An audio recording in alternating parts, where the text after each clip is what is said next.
my guest had to cancel today, but I've had 3 of my last 4 guests cancel, and 4 of my last 5, and I don't like not putting out content, and I don't like blaming others, so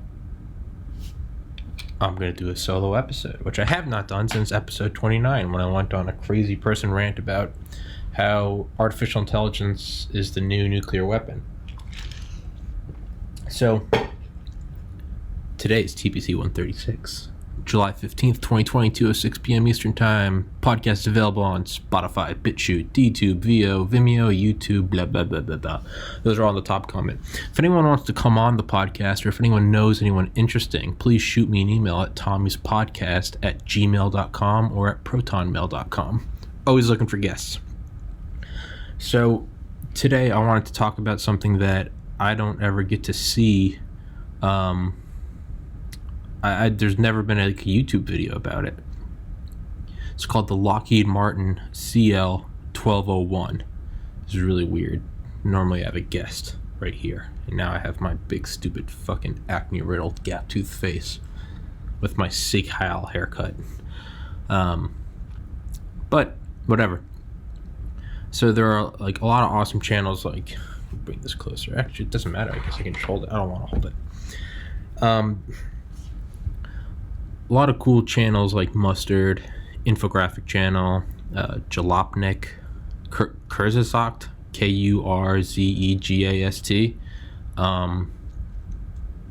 Curious Droid, Cheddar. There are a million. Quixir, QXIR. Point being is that mega projects, mega engineering, mega structures, they all have really cool shit, but none of them have ever touched on the Lockheed Martin CL-1201. And I mean, there's like a funny meme. I guess if you like aircraft, if you're not interested in like ridiculous aircraft, this episode's gonna suck. So you just exit out, save you some time. Like the 747 is the queen of the skies, and put that right there. 747 is the queen of the skies, and the A380 is, the king of the skies, the only full length double decker commercial aircraft. And then the joke is that the 747's arguing about being the queen, and the A380's arguing about being the king. And then the Antonov 225 comes in and says, "Kids, what are you yelling about?" Because the Antonov 225 is fucking massive. It's got 6 engines. I think it can carry something like 500 tons. It's insane. It's the biggest. It is pure Russia. It was in the movie 2012. John Cusack flies it like it's a fucking Wright flyer. I don't even know what I meant when I said that. But there's something far larger than any of these. As a matter of fact, if you lined up a 747 wingtip to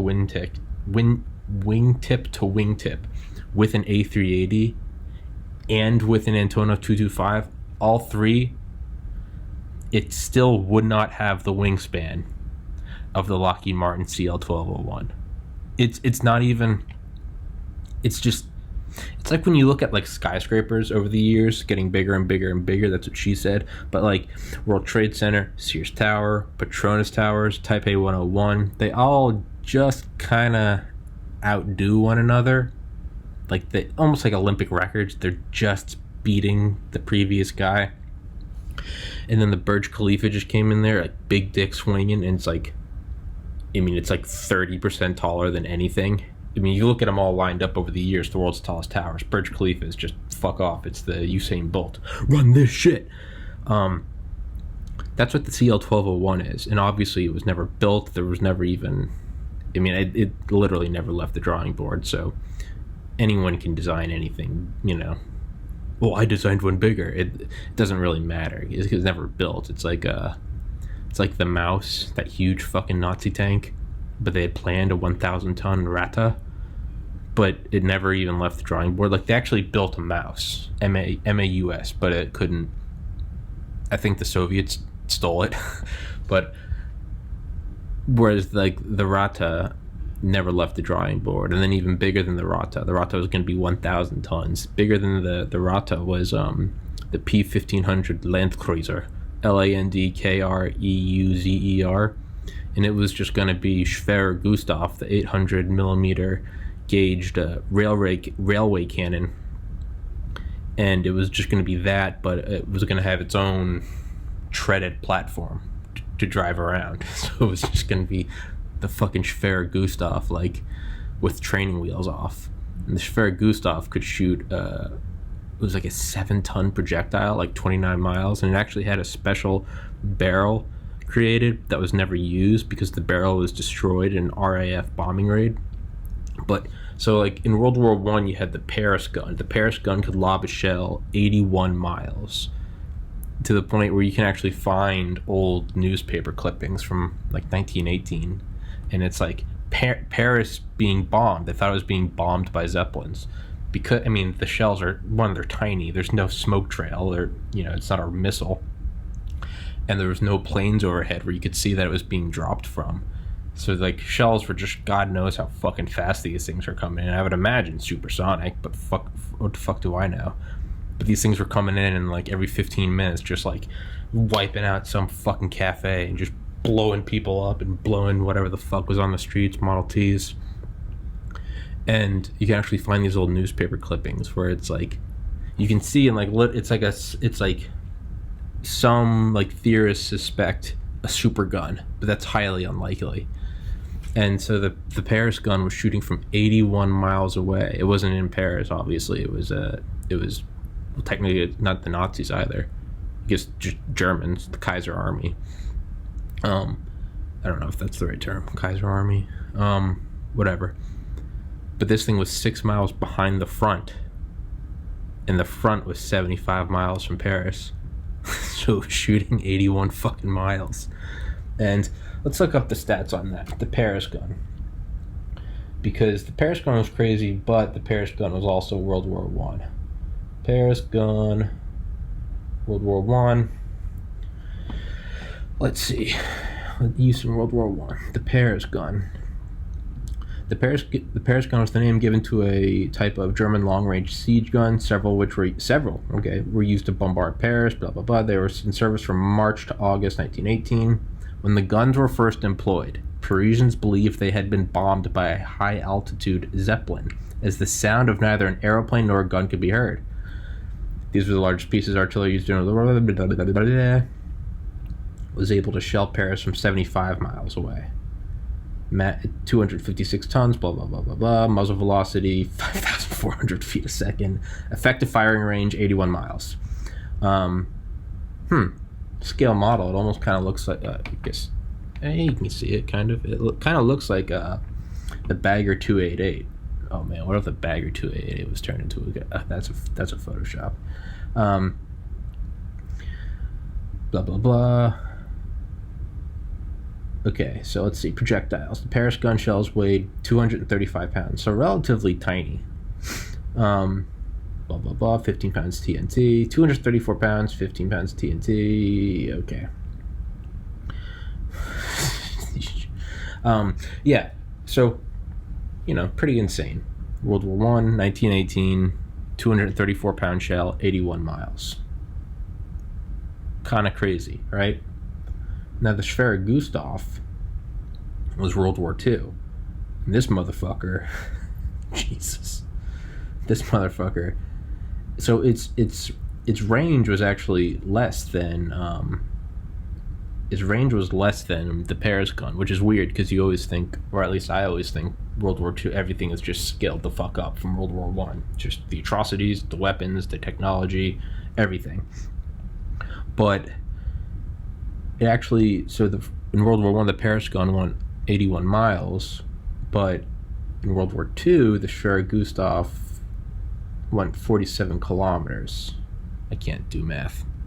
What is that, like 30 miles maybe? I have no idea, I'm just guessing. So it went only a fraction of it, But let's see, the shells were, let's see,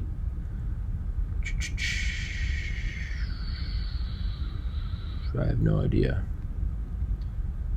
Sorry, I'm doing this by myself. I can't.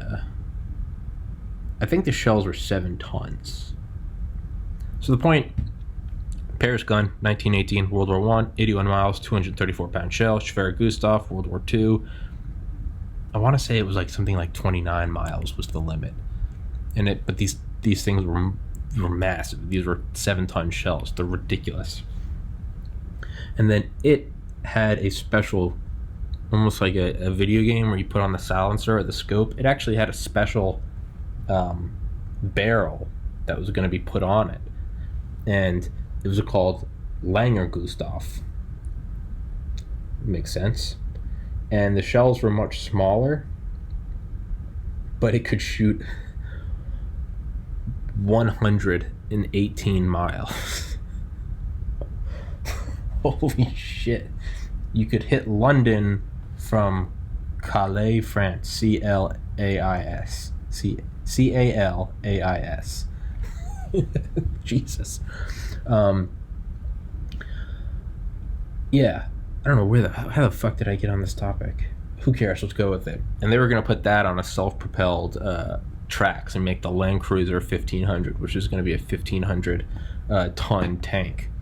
But Albert Speer, the war minister, the war architect, the head of big war Nazi man, said it was stupid. So when the literal methed out Nazis say that's a stupid idea, it's a stupid idea. I have no idea how it got on there, but I'm just going to go back to whatever I was talking about. So the CL-1201.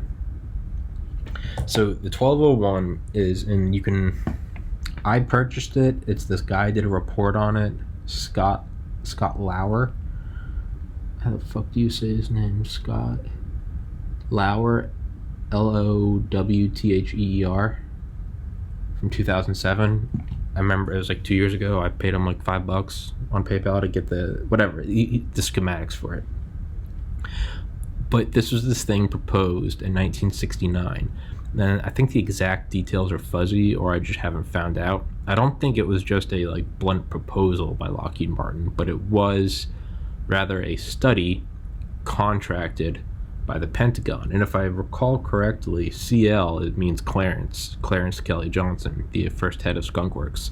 So, because I think the U-2 is its real name is actually CL something. I could be wrong, but the thing that they were going to build that was going to before they decided on the SR-71, or before they planned the SR-71, they were planning a hydrogen power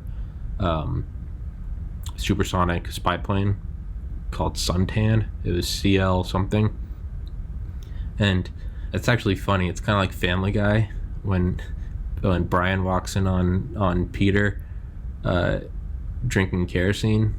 He's like, Peter, what the hell are you doing? He's like, Red Bull gives you wings, Brian. Somehow kerosene fuels planes, therefore kerosene is Red Bull. But Clarence Kelly Johnson actually told Ben Rich, he was like, this is going to be hydrogen powered.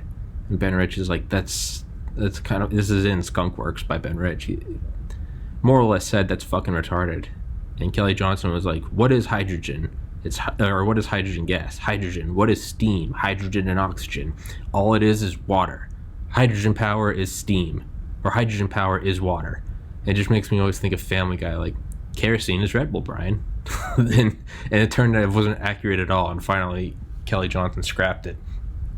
But so he proposed, or after being contracted, was proposed the CL-1201.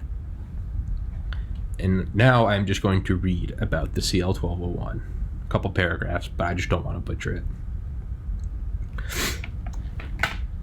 In 1969, Lockheed performed a study to determine the uses and capabilities of the largest aircraft feasible with existing technology. Again, if you don't like aircraft, this episode is not for you. The result was the CL-1201, a nuclear-powered aircraft with aerodynamics based on the CL-1170, but greatly increased in dimensions, with a wingspan of 1,000 120 feet. The CL-1201 was about 10 times the size of most transport aircraft. A large 1,830 megawatt, 1.83 gigawatt nuclear reactor filled the fuselage near the main spar, and 4 turbofans were mounted on the rear fuselage above the wings. Mind you, these turbofans are so big you could fit a 747 fuselage inside. The reactor, 30 feet in diameter, was to be shielded so that radiation levels 20 feet from the outer diameter would be safe for extended periods of time. 2.5 milligrams an hour. I don't know what that means. This is important, as the aircraft was meant to remain airborne for 41 or more days at a time. The reactor would be built so that it could shut down within 20 seconds, and due to the reactor's construction and large shock absorbers, could survive a head-on impact with a granite mountain at a velocity of 600 feet per second, 409 miles an hour, without the release of radioactive material. God, I fucking love the Cold War. The reactor and shield would weigh 690,000 pounds and would need to be refueled after 1,000 hours of operation. Design lifetime was 45,000 hours. During nuclear-powered flight, which would occur only above 16,000 feet, all flight below that would be wholly under chemical power. During nuclear-powered flight, the radioactive liquid metal would be circulated through the reactor. Okay, going under all the reactor shit. That's not the fun stuff. The CL-1201 was designed to serve as a military transport aircraft that would serve at the forefront of major military assaults. The CL-1201 was designed around a hypothetical future where the U.S. has no overseas bases. Remember, Pentagon. This is a Pentagon, I guess, think tank, study, mind project, brain exercise. The CL-1201 was designed around a hypothetical future where the U.S. has no overseas bases. Submarines and aircraft carrier task groups are not stationed nearby, and I've read the other ideas, or they've been destroyed. Major attacks would need to be launched and supplied directly from the continental U.S. Thus, airborne transport capable of extreme long range and high capacity would be required. Nuclear power is the only way to achieve the range and duration required. A gross weight of 10 to 12 million pounds was chosen simply because it was considered likely that anything bigger would not be required. 2 basic variants were revealed. Blah blah blah blah blah blah blah blah. A standard hypothetical mission would involve. The idea was you were going to send like a fleet of these. There would be one which would carry all the people, and seven others would carry all the equipment. So one of them would carry 3,896 troops.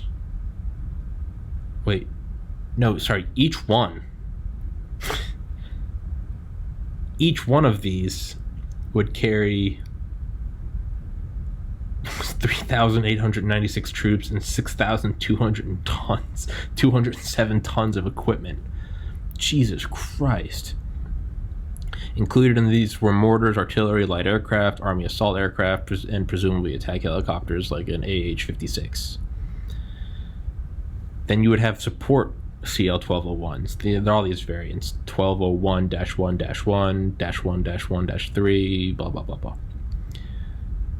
But the attack aircraft carrier, the AAC variant, would carry 11 fighter bombers under each wing and 2 more in the fuselage. And they're carrying them for transport. This isn't a C-5 Galaxy carrying something that's been, folded up. These were to be launched from this motherfucker. The actual breakdown was more close to 16 air-to-air fighters, 8 ground attack close support aircraft. It's unclear if these were to be wholly different. Blah blah blah blah blah. The fighters could be accessed by their pilots via tunnels in the wings. The intent was that the AAC, the attack aircraft carrier, and its fighters would provide cover for the invading force. It would also serve as command center for the invasion force of this whole fleet. The ones with the troops and the 6,200 tons of equipment. It would also carry 10 long-range attack missiles. So it's becoming more and more like the Arsenal bird. from Ace Combat 7 with the Helios projectiles. If this is a blah blah blah, it could carry tactical nuclear ballistic missiles or even Pershing-style ballistic missiles. This thing would orbit the battlefield at 600 miles from the combat zone, so from the battlefield, and 30,000 foot altitude. So just like, it's like an AC-130, just not even on steroids, on fucking meth.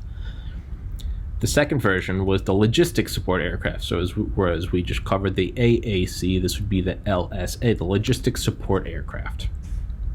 The carrier of the bulk of the...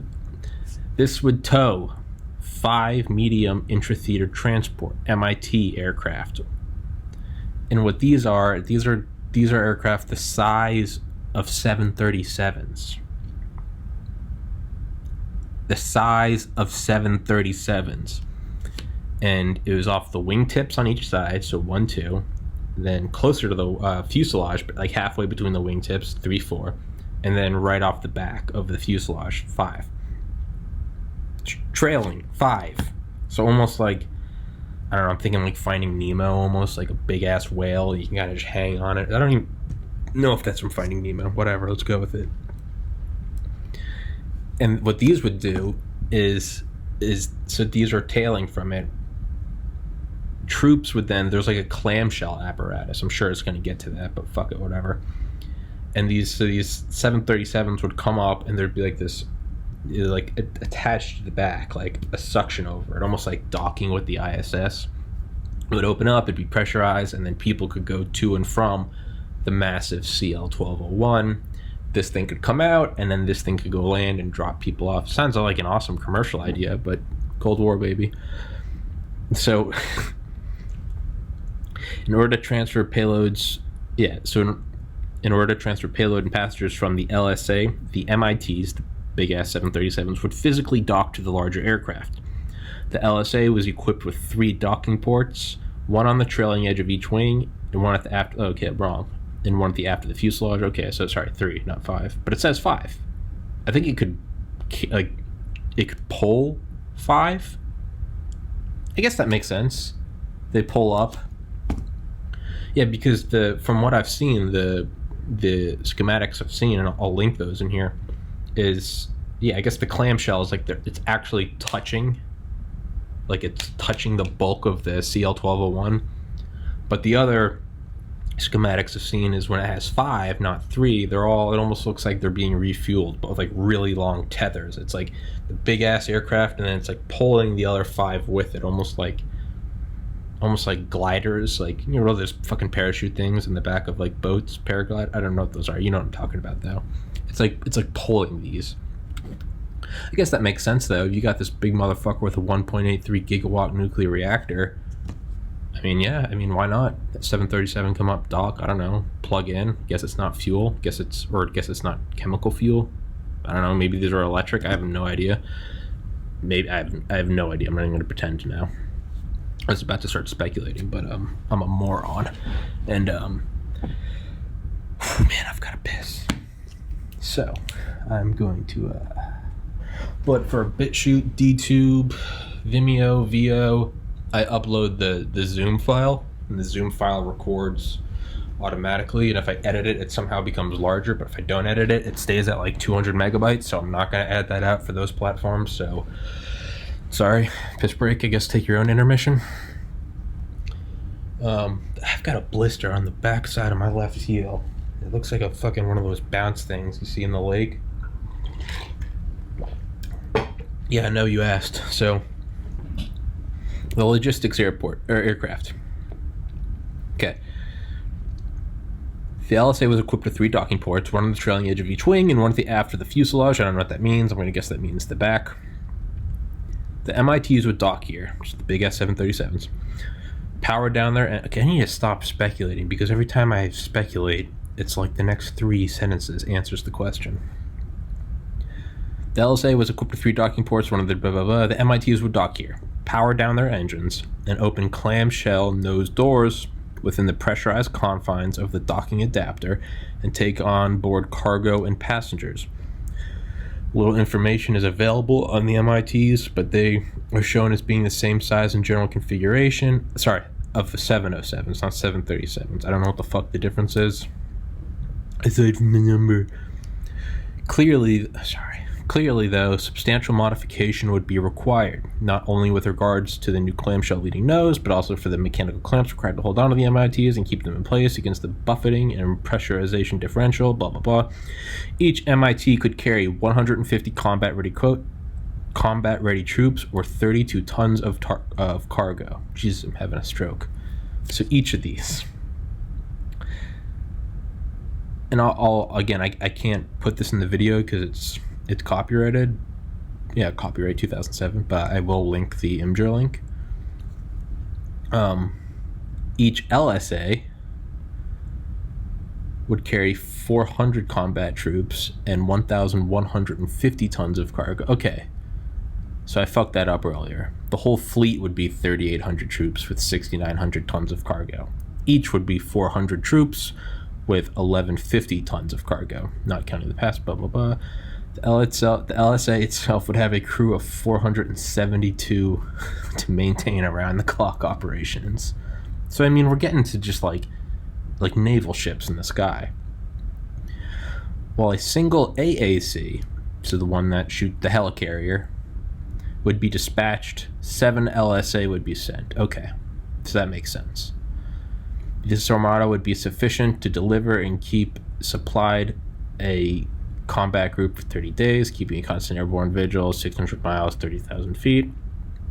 The CL-1201 aircraft would be defended not only by the fighters, the 11, and I think they said it would, at the time, it would have been F-4 Phantoms. So imagine 11 F-4 Phantoms under each wing. So they would be defended by not only the fighters, but also by short and long-range missiles of varying sizes and defensive laser weapons in 1969. Given the vast size of the CL-1201 and the considerable energy reserves made available by the onboard nuclear reactor, laser weaponry would certainly be feasible. I mean, I guess that makes sense. Because that always seems to be the problem, is there's no way to provide all that power. I mean, whether it's that Boeing with the laser on the nose or rail guns, or it always seems to be you got to have all these just big ass power stations. But I guess when you're flying something that's 4 football fields wide, you got power to spare. What seems most remarkable is the inclusion of lift jet engines. So you always see this, or I say you, me.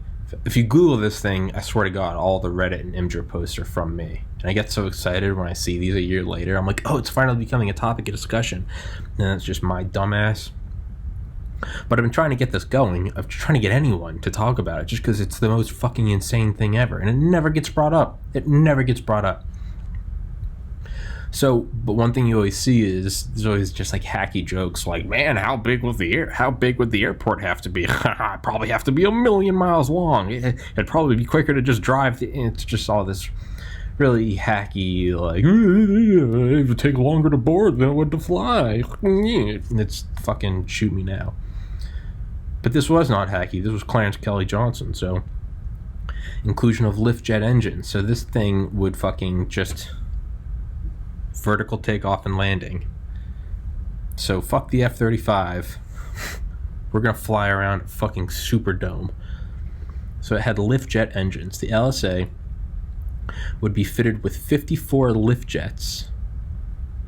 The AAC, sorry, okay, so the LSA had STOL, so I think that means short takeoff and landings. So the LSA, the one with all the troops and shit, that's 54 lift jets. And I guess so it's got like, it can take off relatively short. The AAC, the one that everyone cares about, the flying aircraft carrier, fuck the other ones, those are just glorified cargo ships. The AAC, this would have VTOL, so this is where, so as the LSA is STOL, which I believe means short takeoff and landing, STOL. The AAC, the helicarrier, that would be VTOL, so vertical, so just straight up.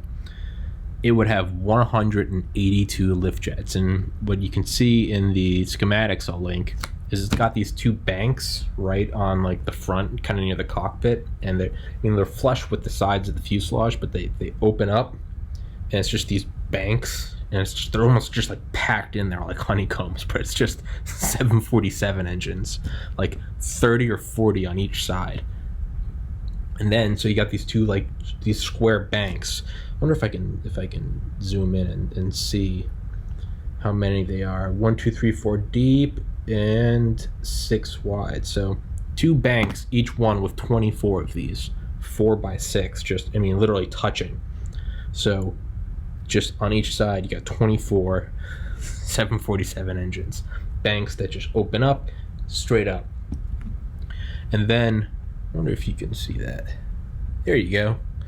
And then up and down the wings you can see, can you see it? Yeah, see all those lines. So you have the banks coming out from the front, and then up and down the wings you have these long lines that are a single thickness. So instead of the 6x4 blocks, you then have just these almost, it looks like threads, but it's each dot is a 747 engine. And so if there's 182 total, fuck, I gotta do math. 24, 48 from 182 is 142, 134. So 34 divided by 2, 67. So on each of the wings, there's 67 747 engines. But they're not facing forward like normal. They are within the wings, and they go vertical. So I'm guessing it has just like it doesn't say anywhere in this, and I'm just filling this in on my own, but I don't give a fuck. It has like a sheath, opens up, and you got these almost kind of like the F-35. It's got that like lift fan thing. It's got this, but it's got 67 in each wing, going from the fuselage to the tip. That's what she said, on each side, and then it's got the 24 banks on the front. So you've got 182 of these. Jesus Christ. 182 divided by 2, 91 divided by 2, 45. So you've got the equivalent of 45 747s yeeting this bitch straight up. But the fun doesn't stop there. Most of the engines were located aft of the rear wing spar, but there were also banks lifted, flat banks of 20 engines each. That's bullshit, because I just did the math and it says 24, whatever. These banks would be located within the forward fuselage, and one would extend out each side of the craft for VTOL lift. I need to get Scott Lowther on my podcast. That's what I'm going to do. I'm going to fucking email Scott after this. Shout out Scott.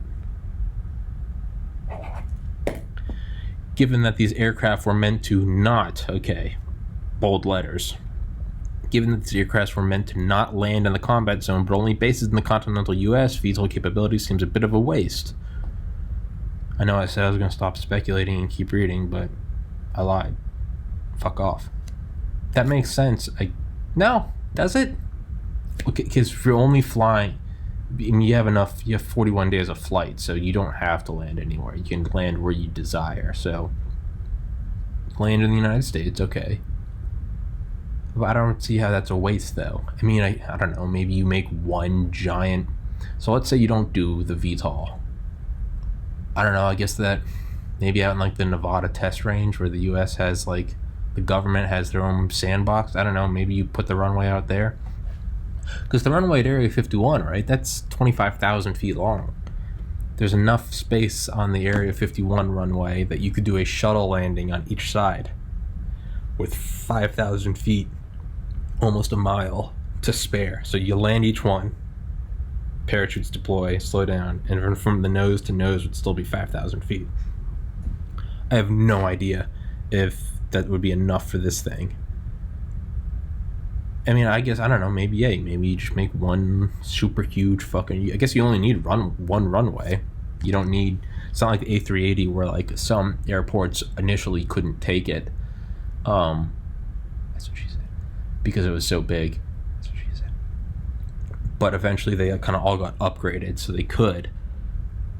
With this, you'd only need one runway, 41 days of fuel. It's an aircraft carrier. This thing is for war. Like Fury, when it shows the Tiger tank and they're speaking German, the subtitles, "Driver, make ready. Driver, make war." Sorry for that. Okay. Back to the thing. but only at bases in the continental United States. VTOL capability seems a bit of a waste. All right. The only real practical value of this capability would be to save runway length.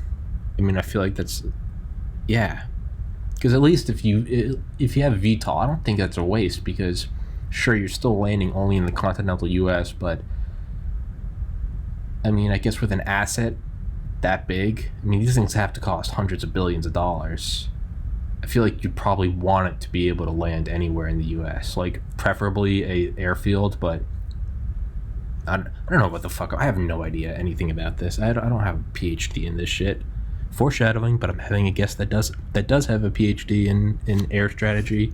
Wink, wink, nudge, nudge. Saturday, 10 a.m. Stay tuned. The only real practical value of this capability would be to save runway length. Actually, I'm going to ask him about that. CL-1201. Okay, yeah, sure. I mean, whatever. Which otherwise would not have... The only real... Given that these aircraft were meant to not land in the combat zone, but only at bases in the continental United States, VTOL capability seems a bit of a waste. The only real practical value of this capability would be to save runway length, which otherwise would not only have to have been exceedingly long, but also incredibly wide. That's what she said. The outrigger landing legs spanned approximately 200 meters. I don't know what that means. Meaning a runway width well in excess of 650 feet. The CL-1201 would be solely land planes and would not be amphibious. I mean, how is that another surprise? I feel like that makes absolutely... I guess, I don't know, maybe a Cranoplane, Caspian Sea Monster. Yeah, I don't know. The CL-1201 would be... Blah, blah. To accomplish this, 6 main landing gear would each be 8 wheels, each 8 feet in diameter. I don't remember reading that. Woo! 6 main landing gear. Each gear, 8 wheels. Each wheel, 8 feet in diameter. Jesus Christ. 2 4-wheeled nose gears would be equipped with 5-foot diameter wheels. You know, to be conservative. And 2 outrigger landing gear, each with... I don't know what outrigger is. Are those the very tips of the wings? Whatever. CL-1201 basic data. Buckle up, buckaroos. Span 1,120 feet. If I recall, the Chrysler building is 1,047 feet. 1,046 feet. I apologize. I will now commit seppuku. Okay, so it's Jesus Christ. So it's 74 feet wider than the Chrysler building is tall. Christ almighty. The fuselage length. So actually, let's look that up. What's a 747's wingspan? I'm gonna say 240 feet. 211. Okay. Airbus A380. Let's see what that wingspan is. 262. Okay, big boy. AN 225. 290. What about a C5 Galaxy? I'm gonna say 250. 223. Spruce Goose. I'm gonna say that was, what was AN 225 was 290. Spruce Goose, I'm gonna say is 360. Spruce Goose 320. Okay. And what's the big one right now? Strato launch.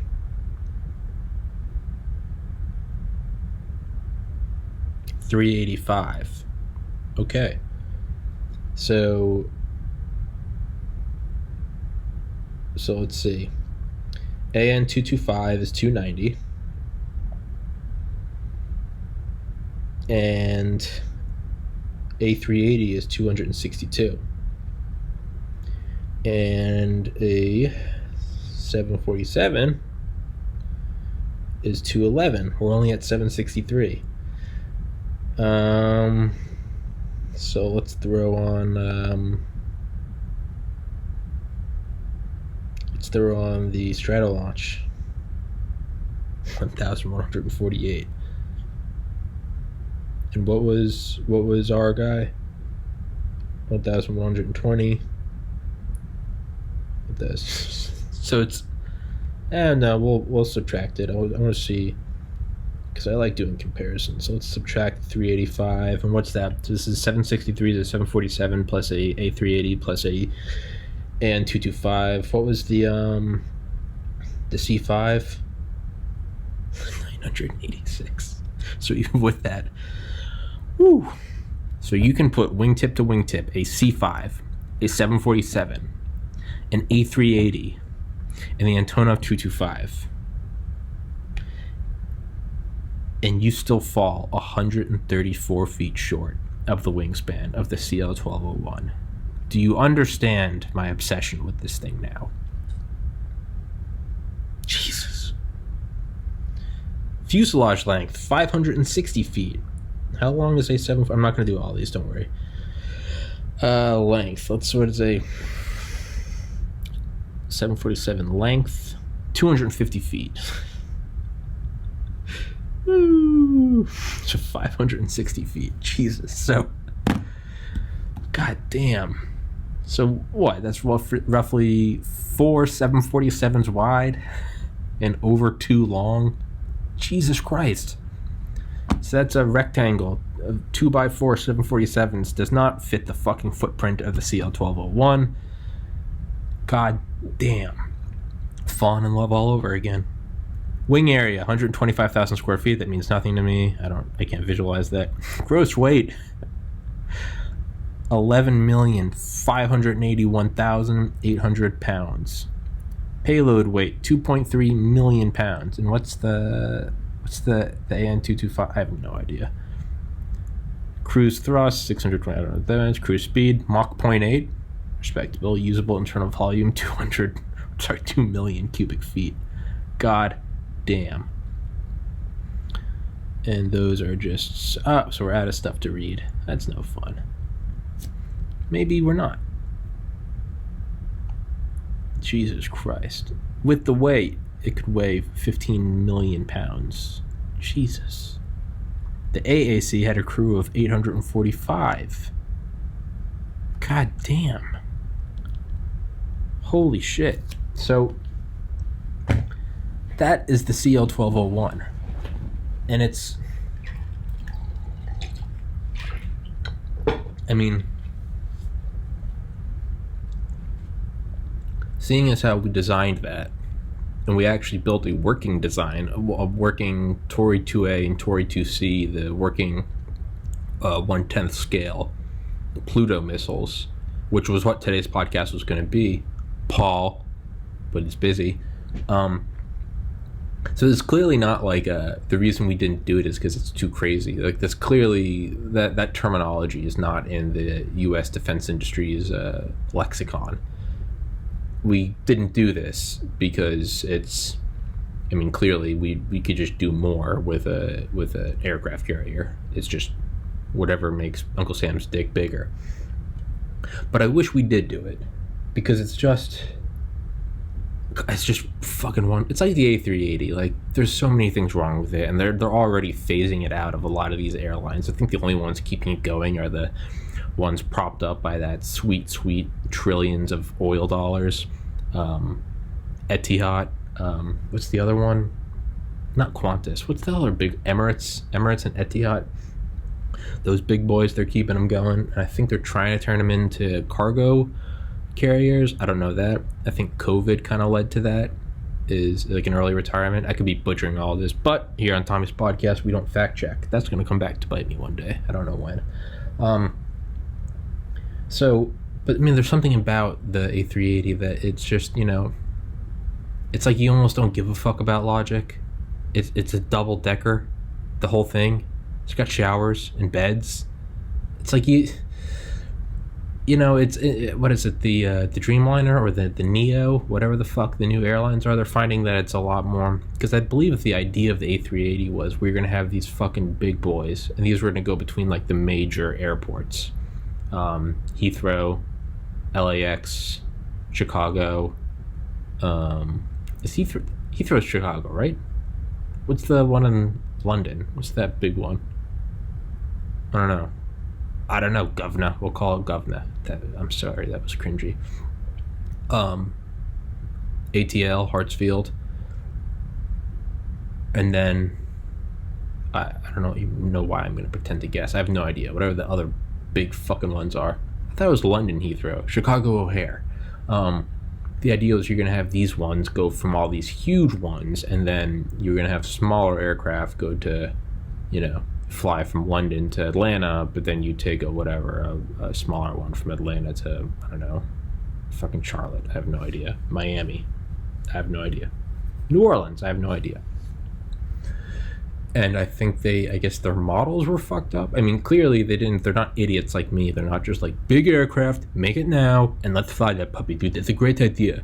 It's clearly they thought that was the move, because Airbus put so much money into it, and so many things had to be made custom, and so many airports had to be upgraded.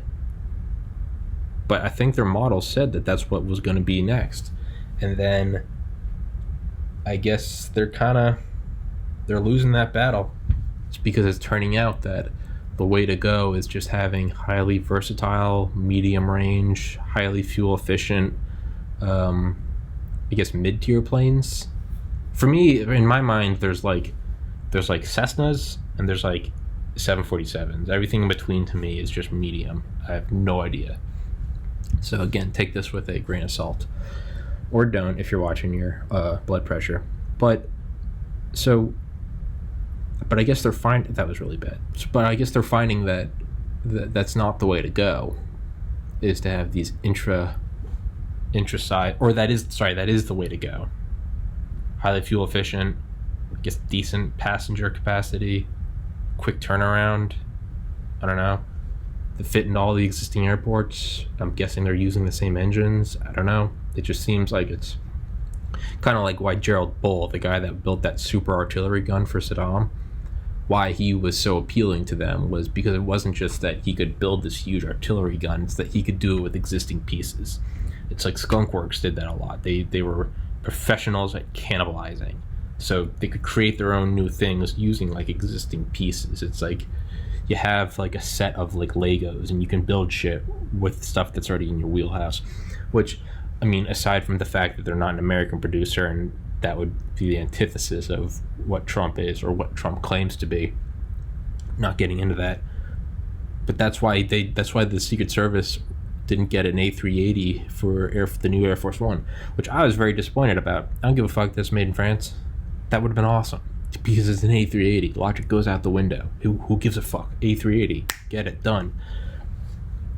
But I think part of the reason was not only it was built, not only in a 747 built American, not only would it be built in America, and the Secret Service could, because I believe the head of Boeing showed where they're being built, and he was like, Secret Service is here from the ground up. You got to make sure that you're not putting like C4 in the actual composite. Like, are you putting in surveillance shit? Are you building something so you're not putting a bug in, but you're from the ground up?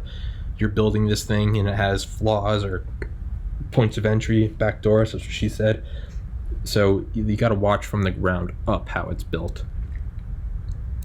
I imagine they probably do the same with like building like bunkers and shit. You got to make sure that they're not pulling some like Bane thing and putting in explosive concrete. But also, I would imagine, in my incredibly limited knowledge, that you want to keep it a 747, because although experts often say what the 747 and Air Force One have in common is their general shape. Because in reality, they said that this thing is as much as it's like the Beast, the presidential limo. Is, if you actually look at this thing, it looks like a fucking like Cadillac or whatever. But if you actually look, it's not even that it's like, and I could be wrong on this, but it's not even that it's like the shell of a Cadillac, but the insides are all different. everything is actually scaled up. It looks goofy. If you like ever find pictures of like the president or Secret Service standing next to it, find like Obama near like the front wheel, it's all scaled up. So it's like this isn't even like a commercial Cadillac. It looks goofy. It almost looks like, I don't know. It's like, I think on, what is it, on Top Gear, when they go find that huge ass like truck in the desert, and but everything's just scaled up. It almost looks like a model, because you're like, that something's not right.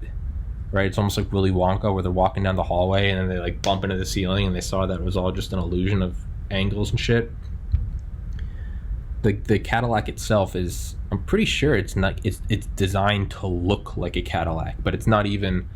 So whereas Air Force One is like an actual 747, but then what the professionals will say is that that's all it has in common. Everything else, like avionics, to its ability to resist an electromagnetic pulse, to countermeasures, to everything, communications, it looks the same as everything else.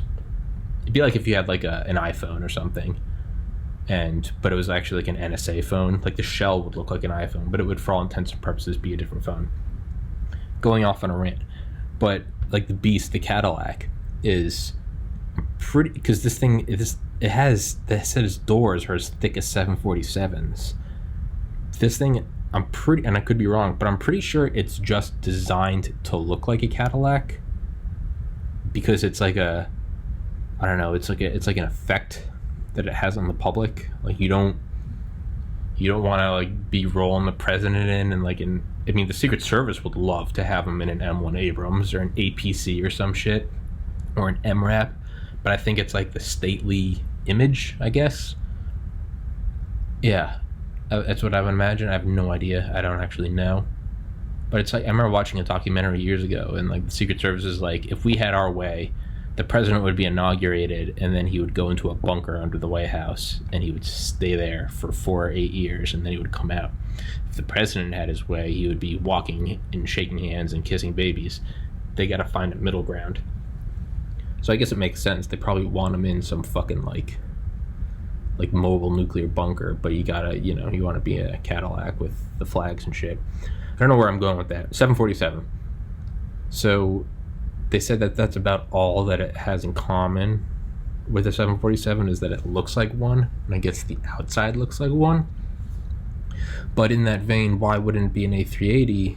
747's been around forever, and I guess it makes sense that you would want something where like this supply chain has been around for so long at so many airports on so many continents and countries over so many decades of different companies. Its pieces are spread all over the world, replacement pieces, that in a way you're almost taking advantage of that. It's like we have backups everywhere. It's like, that's like it's like the B-52. It's like, why make a new bomber when we have this one that is tried and true, and the pieces are all over the world already. Versus if you make a brand new one, sure, you could have pieces somewhere, but I mean, from a security measure, I'm just looking at it. This podcast is going off the rails. I don't care. From a security measure, I don't know. I mean, maybe you could have a couple bases on, Asia, Europe, Africa, Australia. You could have them there. But if there was a coordinated attack on this custom plane, yeah, it would be easier to knock it all out. Versus, it's kind of like what was that that Discovery Channel documentary on the 747? Not the 747, Air Force One. It's like, how do you get all the food? And what they do is they just send out plainclothed agents to different grocery stores, anywhere from like a mile to the White House to like 100 miles, some like just sphere or circle, and you just go buy food. And that way you don't have to worry about getting like a custom presidential like feed of food that's all been tested for poisons, and because that would be relatively easy to I guess do an operation. Go in there, you got to get an inside man, put some VX gas or something, or arsenic. Hello, NSA. But what they do is they just send out plainclothes people, and they just buy them from whatever grocery stores around. And so now, if you wanted to poison the president, you would have to poison every grocery store, every item, for 100 miles in every direction. You might be able to pull that off once, but it's going to get picked up. Everyone's going to get sick, and they're probably just going to stop buying food. So it's it's work smarter, not harder. There are different ways to do it. So you could build this like special presidential A380, but because the A380 is so young and limited in where it's gone, I guess it would be easier to wipe out all the areas, hit the president in the air, and then, okay, we know he's off the coast of wherever. We know the only airport that has A380 pieces is here, so let's also hit that. I don't know. I mean, it all seems like, kind of small chance of success, but imagine having a 747 is just... I would just think that they've done so much research and tests. When was the first presidential 747? I don't think it was Reagan. I think it was HW. I don't know. But I think they're on the second set right now, and the upcoming will be the third, which have been commissioned under Trump. I don't know. But I also imagine that they've just done so many fucking security tests and protocols and training. And again, this is based in nothing, just my stupid imagination. But from like, I don't know, like FBI, like HRT, Hostage Rescue Team, or Delta Force, DevGru, like, training to like breach like Air Force One in, scenario 1974BK. And they've probably done so many tests with so many missile systems and missile batteries and satellites picking up. I feel like they've done so much with the 747 that it's like, why? It's almost kind of like Xbox controllers or PS4 or 5 controllers. Like they pretty much have stayed the same, because like you always want to improve it, but at the same time it's like that just tried and true general shape and knowing where the buttons are. It's like the keyboard. Like different buttons, sure, kind of more of that like analog-y, clickety-clackety, or even touch screen on an iPad, whatever. I have to pee, like that segue. Oh my good golly gosh, Lord. How about that, Lord, dude? Oh, my fucking head, guy. My fucking head. You kids want some aspirin?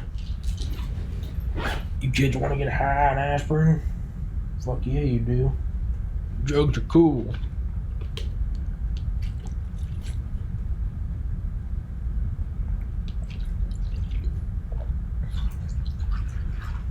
We salute you. Acetylsalicylic. What is it? Acetylsalicylic acid? We had to synthesize that in OChem at UGA. We had to synthesize acetylsalicylic acid. You shithead. God, this fucking blister on the back of my left foot. Jesus Christ. Ugh. I'm gonna take off my sock. Ugh. So, yeah, I mean, I guess that makes sense as why the 747 is what it is, right? I'm kind of disappointed that they never made two things. I wish, cause the 747 initially, it's like a sign of like grandeur, right? At the DMZ between North and South Korea, we always put our biggest Marine. Who did MacArthur get aside from the two, I want to say Bataan Death March survivors? Might have just been Japanese POW survivors. But aside from those guys, who did MacArthur have with them, behind him, on the Mighty Mo when they were signing the Japanese terms of surrender, capitulation? They got the biggest Marines. It's definitely like the sign was like the 747. Like, you might have like a head of state plane. You don't have a 747, Like, I think Bill Gates has a Dassault, Dassault, Falcon. Not important. But like Khrushchev, what was the big ass plane he had? It wasn't a Tu-160, it was a Tu-144. Khrushchev got one of these things to be retrofitted to be his like state plane, so when he came to visit the United States, he could fucking get off on that thing. But like originally, it was like the president was like, it was like the 747. Like, you can't match this thing. It's got that double decker hump. It's got the fucking 4 engines. You need a goddamn staircase. I guess they all do. But it doesn't really feel like it. That is the, and this is from like a viewpoint of like American exceptionalism, hence the flag. But the 747 doesn't seem like, the 747 doesn't have that like Burj Khalifa feeling anymore, where it's like, it truly is like the biggest and baddest.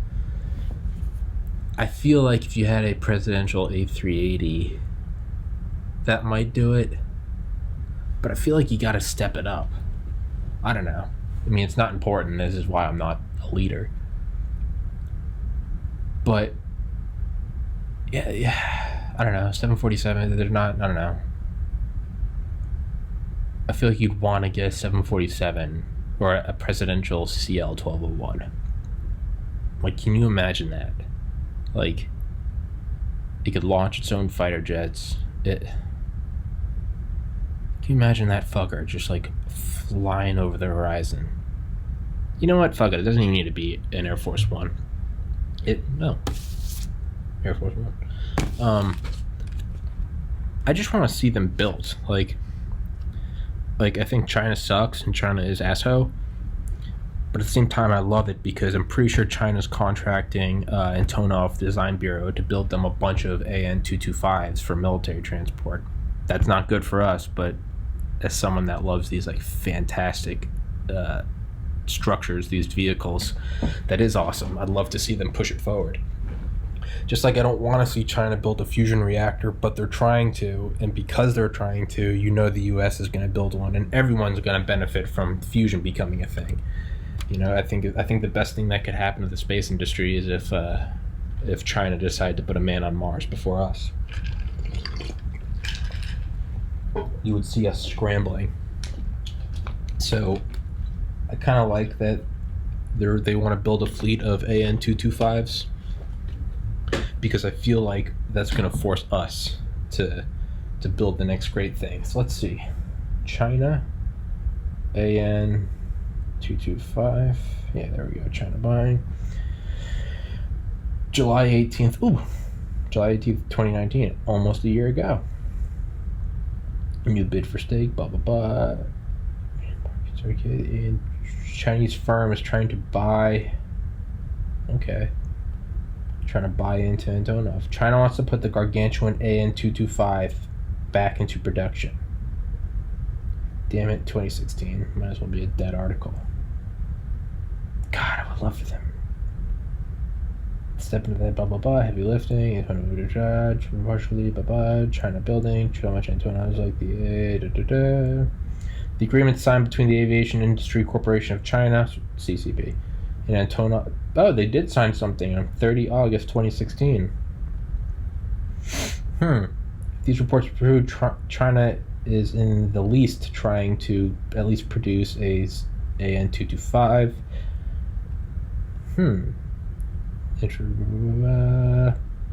Massive, blah, blah, blah, and yeah, I'm not finding anything. And I don't have a guest on to help me fill the time, so I'm not going to do that. But, I mean, and I guess the reason why the A380 is dying is proof that what I'm about to say wouldn't work, but I don't give a fuck. God, I would love to see the CL-1201 built, even if just for, it doesn't even need to be some Cold War super weapon. Like, even if Amazon bought it for like cargo, I just want to see it built. Like, I just want to see it built. I want to see like the Modern Marvels episode on it. I want to see its appearance in a shitty movie with Tom Cruise. Would it be Tom Cruise? No, it would have The Rock. It would have The Rock, and have The Rock take the wheel. Yeah. Yeah. I mean, I guess you could maybe build it for transportation. Of course, it'd be for transportation. What the fuck else are you going to use an aircraft for? What if you built this thing and used it like we were going to use in the battlefield, but instead of holding in a holding pattern 600 miles around the battlefield, what if you just flew this thing around like the equator, right? You could have like a couple just cover the, I don't know, have 4, right? Yeah, 1, 2, 3, 4. Yeah, they kind of look like an atom, like the atomic sign. You just had those going around in an equatorial holding pattern, 30,000 feet for 41 days straight, and they can carry what, 6,900 troops, 3,800 troops, whatever. I'm butchering it. Regardless, 3,800. It's still insane. Spit on my screen. But you could hold this for 41 days, nuclear reactor. And what if you had those MITs, those 707s with the clamshell apparatus docking? What if you had one of these things going and it was just lugging around the world, and you could, I don't know, it'd almost be like if you had a cruise ship and the cruise ship like kind of slowed down but never actually stopped and just kind of came near a port city, and you'd have everyone get off on like almost like tugboat sized like transports, or even like small yacht, and like those are coming off and like new ones are coming up, and the new ones are like an hour before like they left port, and it's everyone that wants to get on the cruise ship, and so these things are ready, so it's letting go of these people, and then the new ones are pulling up and docking, but the cruise ship never has to stop, because I can imagine that's got to take so much power and fuel stopping and starting again, not to mention just all the money lost from it not moving. I love to think about like these like fucking Boeing CL-1201s just kind of just in like a lazy orbit carrying 4,000 people, and 707s come up. So like, I don't know, you get on a 707 at Atlanta and you take off, and then you're just kind of like going around Atlanta, and then you see this big ass thing coming over the horizon, and you see 707s undocking from it, and those are going to land in Atlanta, and these new ones are, you go up and dock with it, and then you get on that flight. Yeah, you get on that flight, and those 707s go leave and park back at Atlanta, but now you're on just this big fucking lumbering thing, and it's like next stop like Beijing or something. What if you didn't even need to hold 3,800 people? What if you made it more like a luxury thing, like true first class luxury? Like you literally get like fuck those what is the Etihad residence? Forget that. What if you literally had like, you literally get like a hotel stateroom? Yeah, no, you do like big old buffets like on cruise ships, huge windows and shit, gyms, bands, restaurants. Fuck yeah, bring back the airships. Because wasn't that a thing in like the 1900s, the airships, and everything was like, but you could even get like a little room with like a tiny little shower. They had like pianos made of balsa wood because they were lighter. But you could take these like slow, I mean, it wasn't to get anywhere in a hurry, it was a luxury. But I don't know, I guess a cruise ship is still like, you're really not going anywhere. Like the purpose is the trip, or the vacation is the trip. It's not a trip between A and B and you're making a vacation out of it. It's the sole purpose. You're coming back to where you started. I wonder if you could make one of these and it was like they had destinations, but it was like if you just really want to go pure, nah, fuck that. Just make it full-blown luxury. Because yeah, what if you couldn't fill up all the seats? And yeah, if you just had full, but fuck Carnival Cruise Lines or Allure of the Seas or Oasis or what is the big Anthem Symphony? What if you had one of these things? Fuck yeah. Actually, fuck the whole MIT 7. Fuck it, just fuck all that shit. What if you just had like a cruise, like a 41-day cruise? Man, you could go over the North Pole. God damn it! If I ever become a billionaire, I'm funding a CL-1201 cruise line. You could go see the Aurora Borealis. You could go watch like fucking algae blooms in like the tropics. You go watch like sandstorms, go over the Himalayas, fucking watch the sunrise over like a steamy Amazon jungle, go over Antarctica. God damn.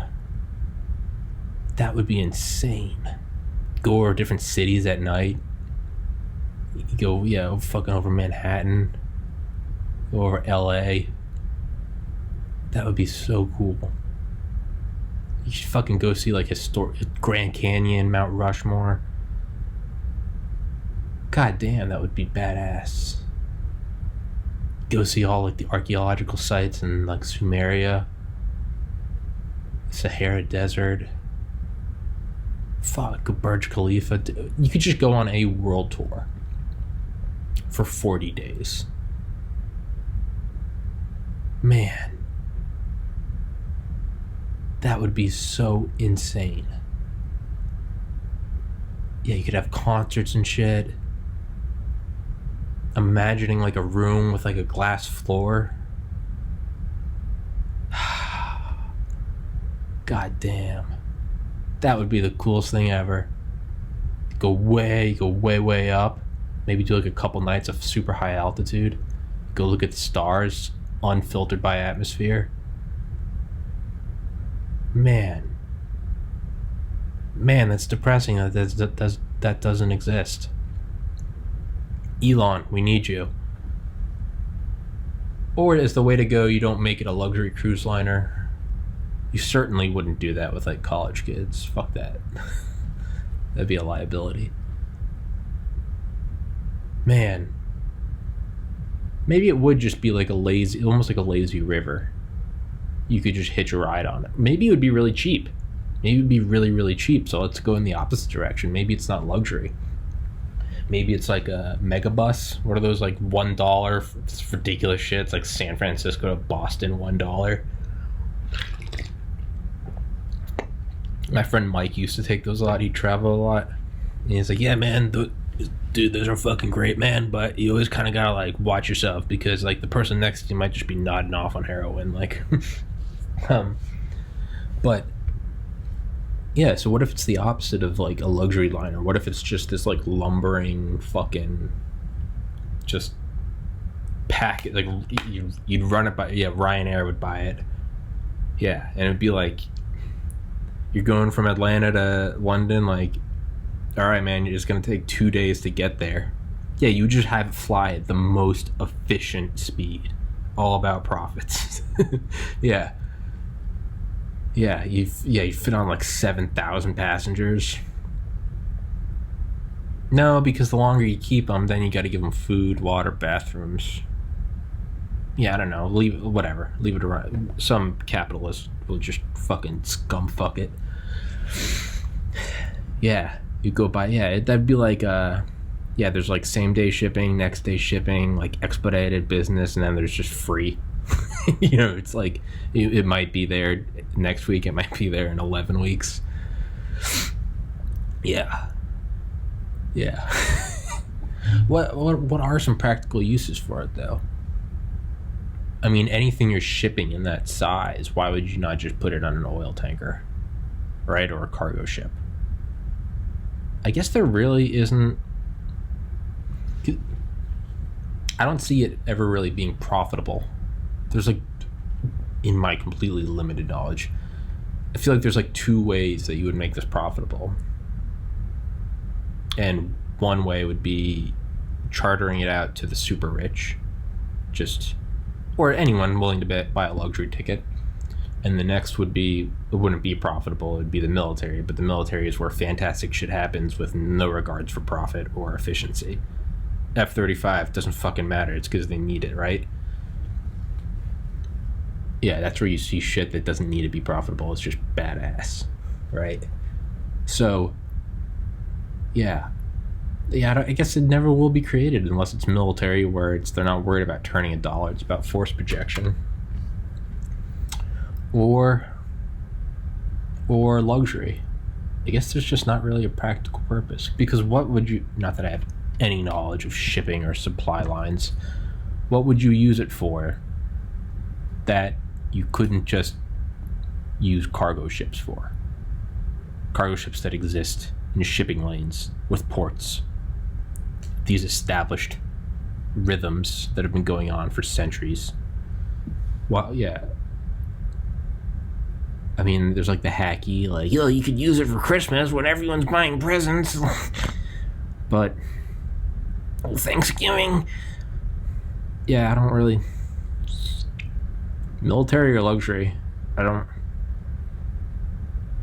mean, I'd like to think about it being like a global, like, UN project. And it would be for like humanitarian crises. You need to get all these refugees out of there. I think the Antonov was actually used for that once. But you need to get all these refugees, or you need to come in and I don't know, disaster support, FEMA, come in and just drop. But again, what couldn't you use in just like a convoy of semi trucks? It seems like there's really no